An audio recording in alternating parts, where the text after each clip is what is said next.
اللہ پاک نے مخلوق کی ہدایت و رہنمائی کے لیے کئی انبیاء کرام کو مبعوث فرمایا۔ انہی میں سے حضرت لوط علیہ السلام ہیں۔ آپ حضرت ابراہیم علیہ السلام کے بھتیجے ہیں۔ اللہ پاک نے آپ علیہ السلام کو سدوم اور اس کے قریب موجود دیگر بستیوں کی طرف مبعوث فرمایا۔ یہاں کے باشندے طرح طرح کے گناہوں کی دلدل میں دسے ہوئے تھے، جو اس وقت کے بدترین گناہ اور قابل نفرت افعال تھے۔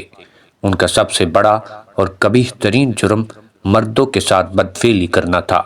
قرآن مجید میں حضرت لوط علیہ السلام کا متنبہ فرمانے اور ان کو نافرمانی کرنے کا بیان مذکور ہے۔ ارشاد باری تعالیٰ ہے، اور لوط کو بھیجا جب اس نے اپنی قوم سے کہا، کیا وہ بے حیائی کرتے ہو جو تم سے پہلے جہان میں کسی نے نہ کی؟ تم تو مردوں کے پاس شہوت سے جاتے ہو عورتیں چھوڑ کر، بلکہ تم لوگ حد سے گزر گئے۔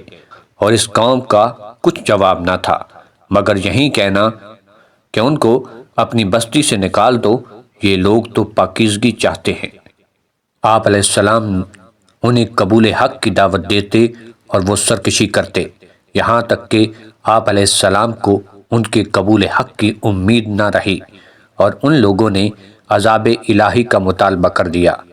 اس کے بعد اس قوم پر عذاب اس طرح آیا کہ رات کو حضرت لوط علیہ السلام اپنی 2 صاحبزادیوں اور دیگر اہل ایمان کو لے کر بستی سے نکل گئے۔ پھر حضرت جبرائیل علیہ السلام نے قوم لوط کے شہر اور 5 شہروں کو، جن میں سب سے بڑا سدوم تھا اور ان میں 4 لاکھ آدمی بستے تھے، اس ساری بستی کو نہایت اونچا اٹھایا، پھر اس بلندی سے ان کو اوندا کر کے پلٹ دیا۔ اس دوران حضرت جبرائیل علیہ السلام نے ایک زوردار چیخ بھی ماری، اور جو لوگ اس وقت بستی میں موجود نہ تھے، وہ جہاں کہیں بھی سفر میں تھے، وہیں انہیں لگاتار پتھر برسا کر ہلاک کر دیا۔ بعض مفسرین نے فرمایا کہ بستیاں الٹنے کے بعد انہی پر لگاتار پتھر برسائے گئے۔ اللہ پاک نے قرآن پاک کے اندر ارشاد فرمایا، تو دن نکلتے انہیں چنگار نے آ لیا، اور ہم نے اس بستی کا اوپر کا حصہ اس کے نیچے کا حصہ کر دیا اور ان پر کنکر کے پتھر برسائے۔ یہ قوم اور کئی قومیں اپنی نافرمانی کی وجہ سے عذاب کا شکار ہوئیں۔